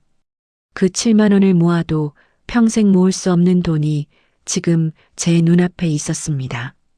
그때 비닐백 아래에 깔린 것이 보였습니다. 두꺼운 유산지 봉투였습니다. 방수 처리가 되어 있는 듯 빗물에도 젖지 않은 상태였습니다. 봉투 겉면에 만년필로 쓴 글씨가 있었습니다. 내 사랑하는 딸 정인에게. 그 한 줄을 읽는 순간 가슴이 무너져 내렸습니다. 아버지가 제게 사랑한다는 말을 한 적은 살면서 단 한 번도 없었습니다. 항상 퉁명스럽고 까탈스럽고 아들만 챙기는 것 같았던 아버지가 이 봉투 위에 사랑하는 딸이라고 쓰셨습니다. 떨리는 손으로 봉투를 열었습니다. 접힌 한지 2장이 나왔습니다. 손전등을 입에 물고 양손으로 종이를 펼쳤습니다. 빗물이 종이 위에 떨어지지 않도록 몸을 우비처럼 구부려 가렸습니다. 아버지의 삐뚤빼뚤한 글씨가 한지 위에 빼곡했습니다. 만년필 잉크가 군데군데 뭉쳐 있는 것으로 보아 천천히 정성 들여 쓰신 것이 느껴졌습니다. 정인아, 이 글을 읽고 있다면 내가 멈춘 시간을 다시 돌릴 만큼 강한 아이라는 뜻이겠지. 시계의 비밀을 풀고 선상까지 찾아온 내 딸이 자랑스럽다. 첫 문장부터 눈물이 쏟아졌습니다. 아버지가 제게 자랑스럽다고 하신 적은 한 번도 없었습니다. 오빠들이 사업을 시작한다고 할 때는 기특하다고 하셨지만 제가 반찬 가게에서 일한다고 하면 고개만 돌리셨습니다. 그런 아버지가 자랑스럽다고 쓰셨습니다. 글씨가 흐려져 보이지 않았습니다. 눈물을 소매로 닦고 다시 읽어 내려갔습니다. 내 오빠들의 성정을 누구보다 잘 아는 사람은 이예비다. 유언장에 내 이름을 넣는 순간 그 녀석들이 어떤 짓을 벌일지 뻔히 보였다. 유류분인이 모니하며 소송을 걸고 너를 죽도록 괴롭혔을 것이다. 그래서 겉으로는 30억짜리 건물과 땅을 아들 녀석들에게 준 것이다. 그것은 미끼였다. 녀석들의 눈을 내게서 돌리기 위한 미끼. 30억이 미끼였다는 말이었습니다. 아버지는 겉으로 보이는 재산을 일부러 아들들에게 몰아주면서 오빠들의 시선을 완전히 돌리셨던 것입니다. 오빠들이 30억에 만족하고 더 이상 딸을 건드리지 않도록 계산하신 것이었습니다. 진짜 재산은 기록에 남지 않는 무기명 채권과 수표로 바꿔두었다. 은행 기록도, 부동산 등기도, 세무서 서류도 없다. 내 오빠들이 아무리 뒤져봐야 찾을 수 없는 돈이다. 이 돈은 오직 너만의 것이다. 아버지가 5년 전 저를 시장에 심부름 보내시며 은행을 드나드신 이유가 이것이었습니다. 50억이라는 거액을 추적할 수 없는 형태로 바꾸기 위해 몇 년에 걸쳐 치밀하게 준비하신 것이었습니다. 그 과정에서 저한테까지 비밀로 하신 것은 혹시라도 제가 알게 되면 표정이나 행동에서 오빠들이 눈치챌까봐 그러신 것이었습니다. 편지의 다음 줄에서 글씨체가 달라졌습니다. 글자가 더 크고 삐뚤어져 있었습니다. 손이 떨리셨던 것 같았습니다. 정인아, 15년 동안 내 어미의 대소변을 치우고 이 못난 애비의 밥을 짓고 약을 챙겨준 것이 너였다. 명절에 한 번 오는 아들 녀석들한테는 갈비를 사라고 하면서 매일 오는 딸한테는 고마워 한마디 못한 이 애비를 용서해다오. 내가 타지 않게 생선을 구워오면 일부러 탔다고 핀잔을 주면서도 속으로는 고맙다는 말이 목구멍까지 올라왔었다. 모진 말로 상처를 주었을 때마다 속으로는 미안해서 잠을 못 이루었다. 하지만 내 앞에서 미안하다고 하면 오빠들이 의심할까봐 끝까지 못된 아버지 노릇을 해야 했다. 이 글을 쓰는 지금도 눈물이 멈추지 않는다. 종이 위에 군데군데 얼룩이 져 있었습니다. 글씨가 번진 자리였습니다. 아버지의 눈물 자국이었습니다. 5년 전 이 편지를 쓰시면서 아버지도 우셨던 것입니다. 평생 눈물 한 방울 보여주신 적 없는 그 아버지가 한의원 처방전을 쓸 때는 그렇게 또박또박 정확했던 분이 이 편지에서는 글씨가 갈수록 흐트러지고 있었습니다. 쓰시면서 얼마나 많이 우셨는지 종이 위에 흔적이 말해주고 있었습니다. 편지를 가슴에 꼭 안았습니다. 비를 맞으며 하늘을 향해 소리를 질렀습니다. 아버지, 목이 찢어질 것 같았습니다. 산이 떠나가라 울부짖었습니다. 15년 동안 쌓인 서러움과 원망과 오해가 한꺼번에 터져 나왔습니다. 아버지를 원망했던 자신이 부끄러웠습니다. 구두쇠라고 차별한다고 딸을 사랑하지 않는다고 원망했던 그 세월이 죄책감으로 가슴을 찔렀습니다. 진흙바닥을 주먹으로 내리치며 울었습니다. 주먹에 돌이 박혀 피가 났지만 아프지 않았습니다. 가슴이 너무 아파서 몸의 통증은 느껴지지 않았습니다. 아버지, 미안합니다. 미안해요. 비가 쏟아지는 한밤중 산속에서 진흙투성이가 된 채 울부짖는 58살 여자의 모습은 처참했을 것입니다. 하지만 그 순간만큼은 세상에서 가장 행복한 사람이었습니다. 아버지의 사랑을 확인했으니까요. 평생 받지 못한 줄 알았던 사랑이 이렇게 묵직한 무게로 가슴에 와닿았으니까요. 편지 마지막 줄이 남아 있었습니다. 눈물을 훔치고 떨리는 눈으로 읽었습니다. 이제 내 오빠들 눈치 보지 말고 오직 너 정인이를 위해 이 돈을 쓰고 당당하게 살아라. 고생만 하던 내 인생은 오늘로 끝이다. 내일부터는 행복해라. 내가 행복한 것이 이 애비의 유일한 소원이다. 사랑한다, 내 딸아. 마지막 네 글자, 내 딸아. 그 글자 위에도 눈물 자국이 져 있었습니다. 만년필 잉크가 번져 있었습니다. 아버지가 여기서 펜을 놓으셨다는 것을 알 수 있었습니다. 더 이상 쓸 수 없을 만큼 우셨던 것입니다. 한바탕 울고 나니 가슴을 짓누르던 거대한 바위가 사라진 것 같았습니다. 눈물은 더 이상 나오지 않았고 대신 가슴 속에 뜨거운 것이 차올랐습니다. 힘이었습니다. 아버지가 주신 힘이었습니다. 일어서서 비에 젖은 얼굴을 손등으로 닦았습니다. 눈빛이 달라진 것을 스스로 느낄 수 있었습니다. 젖은 편지를 조심스럽게 접어 비닐로 한 번 더 감싼 뒤 품속 깊이 넣었습니다. 비닐백에 담긴 채권과 수표 다발을 등산 가방에 넣었습니다. 종이라서 부피에 비해 무게가 가벼웠습니다. 골드바 3개도 비닐로 감싸서 가방 밑에 깔았습니다. 가방 위에 준비해 온 두꺼운 비닐을 씌워 방수 처리를 했습니다. 비에 젖어 채권이 손상되면 모든 것이 물거품이 될 수 있었습니다. 가방 지퍼를 닫고 어깨에 맸습니다. 무게는 10kg 남짓이었지만 종이 몇 장이 대부분이어서 생각보다 가벼웠습니다. 이제 흔적을 지워야 했습니다. 텅 빈 금고를 다시 구덩이에 밀어 넣었습니다.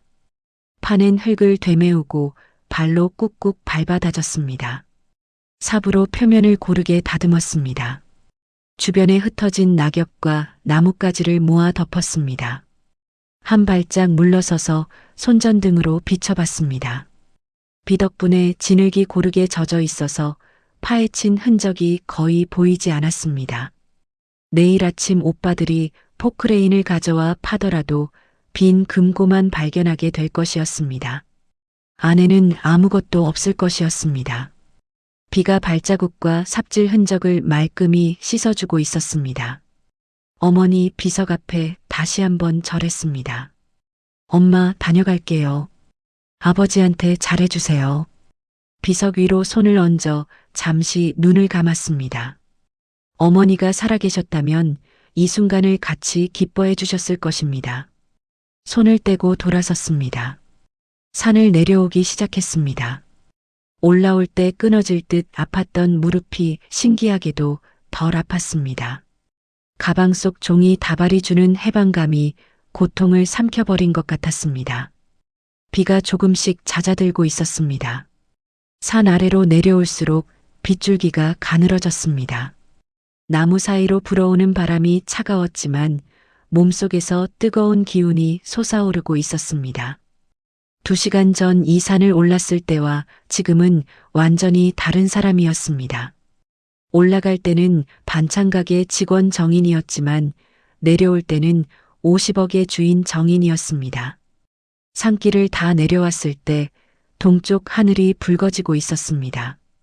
검은 구름 사이로 해가 얼굴을 내밀었습니다. 빗방울이 아침 햇살을 받아 금빛으로 반짝거렸습니다. 폭우가 그치고 세상이 씻긴 듯 맑아지고 있었습니다. 풀잎 위에 빗방울마다 작은 무지개가 피어올랐습니다. 발걸음을 멈추고 떠오르는 해를 바라봤습니다. 뜨거운 빛이 젖은 얼굴 위로 쏟아졌습니다. 진흙과 피와 눈물로 범벅이 된 얼굴 위로 햇살이 따뜻하게 내려앉았습니다. 58해를 살면서 이렇게 아름다운 아침은 처음이었습니다. 새 인생이 시작되고 있었습니다. 시골 터미널 화장실에서 진흙 묻은 옷을 갈아입었습니다. 거울에 비친 얼굴은 엉망이었습니다. 뺨에 나뭇가지에 긁힌 상처가 나 있었고 눈두덩은 부어 있었습니다. 깨진 손톱에서는 아직 피가 배어 나왔습니다. 찬물로 얼굴을 씻고 머리를 빗으로 대충 넘겼습니다. 거울 속에 제 눈빛만은 어젯밤과 확연히 달랐습니다. 등산 가방을 단단히 메고 서울행 첫 차에 올랐습니다. 강남의 대형 은행 본점에 도착한 것은 아침 10시였습니다. 정문을 들어서는 순간 로비의 대리석 바닥에 더러운 운동화 자국이 찍혔습니다. 안내 직원이 제 행색을 위아래로 훑어봤습니다. 낡은 점퍼에 등산 가방을 맨 중년 여자를 보는 눈빛이 곱지 않았습니다. 무슨 업무로 오셨어요? 자산관리 상담을 받고 싶습니다. 직원이 미심쩍은 표정으로 번호표를 뽑아주었습니다. 대기석에 앉아 30분을 기다렸습니다. 번호가 불려 창구에 앉자 직원이 사무적인 목소리로 물었습니다. 어떤 자산을 관리하고 싶으신 거죠? 가방을 열고 비닐백에 담긴 무기명 채권 다발을 꺼내 창구 위에 올려놓았습니다. 그 위에 골드바 3개를 나란히 놓았습니다. 직원의 얼굴이 하얘졌습니다. 잠깐만요 하더니 뒤쪽으로 뛰어갔습니다. 1분도 안 되어 양복을 빳빳하게 차려입은 남자가 허리를 90도로 꺾으며 나타났습니다. 지점장 김상무입니다. 이쪽으로 모시겠습니다. 별도의 귀빈실로 안내를 받았습니다.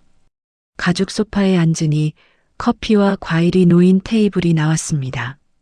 불과 10분 전까지 번호표를 쥐고 대기석에 앉아있던 사람에게 이런 대접이 주어지는 것이 우습기도 하고 씁쓸하기도 했습니다. 세상은 돈 앞에서 이렇게 빠르게 태도를 바꾸는 곳이었습니다. 반찬 가게에서 12시간씩 일해도 아무도 거들떠보지 않았는데 종이 몇 장을 꺼내놓으니 지점장이 직접 커피를 따랐습니다. 자산관리사와 상담을 시작했습니다. 무기명 채권을 안전하게 현금화하고 제 명의의 보안계좌로 전환하는 절차를 밟았습니다. 오빠들이 추적하지 못하도록 법인을 하나 설립했습니다. 법인 이름은 제가 직접 정했습니다. 자산관리사가 세금과 신고 절차에 대해 설명할 때 한마디도 놓치지 않고 들었습니다. 서류에 도장을 찍을 때 손이 떨렸지만 마음은 단단했습니다. 아버지가 법적 흔적을 남기지 않기 위해 무기명으로 준비하신 이유를 이제 완벽히 이해했습니다. 은행을 나왔을 때 해가 중천에 떠 있었습니다. 강남 거리의 높은 빌딩들 사이로 햇살이 쏟아졌습니다. 어깨가 가벼웠습니다. 가방 안의 종이들이 숫자로 바뀌어 통장 안에 들어간 것입니다. 그날 오후 동네로 돌아와 단칸방에 짐을 쌌습니다. 가져갈 것은 없었습니다. 밀린 월세를 현금으로 한꺼번에 치르고 열쇠를 집주인에게 돌려줬습니다. 집주인이 놀란 눈으로 쳐다봤지만 아무 설명도 하지 않았습니다. 반찬 가게에 들렀습니다. 사장님이 아직도 가게 문을 안 닫고 계셨습니다. 앞치마를 벗으며 고개를 숙였습니다. 사장님, 그동안 감사했습니다. 오늘로 그만두겠습니다. 사장님 손에 두툼한 봉투를 쥐어드렸습니다. 사장님이 손사래를 쳤지만 손을 꽉 잡고 놓지 않았습니다. 제가 힘들 때 따뜻하게 대해주신 거 잊지 않겠습니다. 가게 문을 나서며 뒤를 돌아보지 않았습니다. 눈물이 날 것 같았지만 참았습니다. 이제 뒤돌아볼 시간은 끝났습니다. 강남의 고급 주상복합 아파트를 현금으로 단기 임대했습니다. 현관문을 열자 넓은 거실이 펼쳐졌습니다. 바닥은 대리석이었고 창 밖으로 도시의 야경이 보였습니다. 단칸방 10개를 합쳐놓은 것보다 넓었습니다. 넓은 욕조에 뜨거운 물을 받아 몸을 담갔습니다. 진흙이 물에 풀리며 탁해졌습니다. 깨진 손톱과 물집 잡힌 손바닥이 뜨거운 물에 쓰라렸지만 그 아픔마저 개운했습니다. 욕조에 머리를 기대고 천장을 올려다봤습니다. 곰팡이 한 점 없는 하얀 천장이었습니다. 새하얀 침대에 누우니 몸이 구름 위에 뜬 것 같았습니다. 등을 대는 순간 포근한 이불이 온몸을 감싸 안았습니다. 15년 만에 처음으로 아무 걱정 없이 눈을 감았습니다. 새벽 4시에 알람 없이도 눈이 떠지던 버릇이 이날만큼은 작동하지 않았습니다. 아침 10시가 넘어서야 눈을 떴습니다.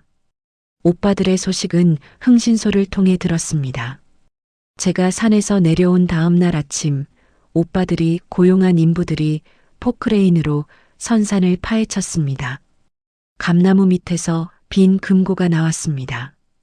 뚜껑이 열려 있었고 안은 텅 비어 있었습니다. 그 자리에서 큰오빠 윤상태와 작은오빠 윤상민이가 서로의 멱살을 잡았다고 했습니다. 내가 어젯밤에 몰래 와서 가져간 거지. 미친 소리 마. 내가 나한테 숨기고 혼자 챙긴 거잖아. 산기슭에서 뒹굴며 난투극을 벌였다는 이야기를 전해 듣고 저도 모르게 쓴웃음이 나왔습니다. 두 오빠는 50억을 상대방이 빼돌렸다고 굳게 믿었습니다.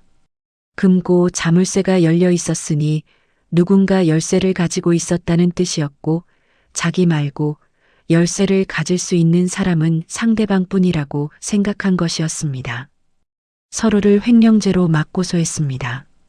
이름난 변호사를 고용하느라 비용이 눈덩이처럼 불어났고 그 돈을 대기 위해 상속받은 건물과 땅을 담보로 잡혔습니다. 30억짜리 부동산에 은행 대출이 덕지덕지 붙었습니다. 소송은 끝날 기미가 보이지 않았습니다.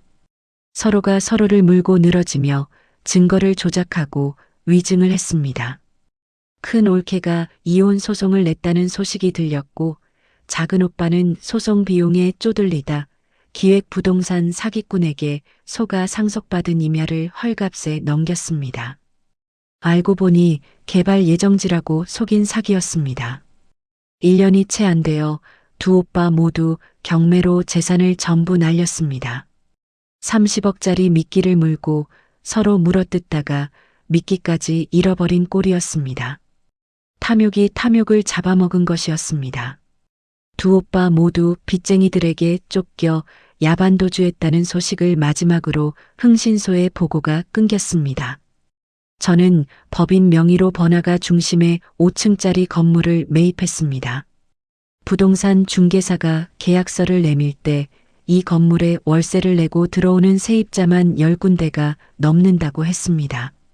매달 꼬박꼬박 월세가 들어오는 건물이었습니다.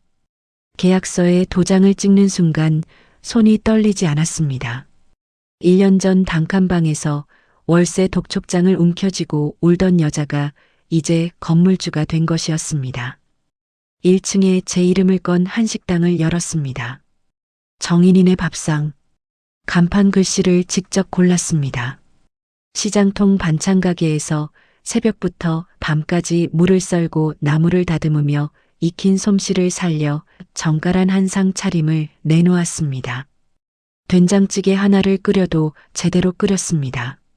직원 12명을 고용했습니다.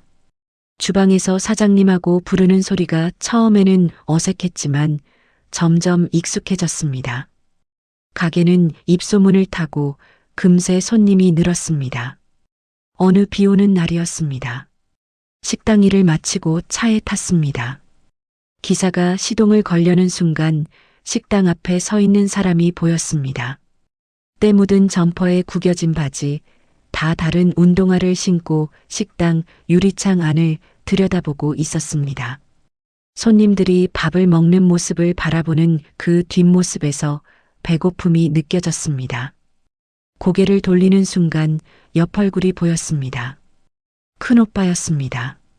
광대뼈가 튀어나오고 볼이 푹 꺼져 있었습니다. 머리카락이 허옇게 새어 있었고 수염도 깎지 않은 상태였습니다. 1년 전 장례식장에서 검은 양복을 빼입고 효자 신용을 하던 그 사람이 맞는지 의심이 들 정도였습니다. 가슴이 찔끔 아팠습니다.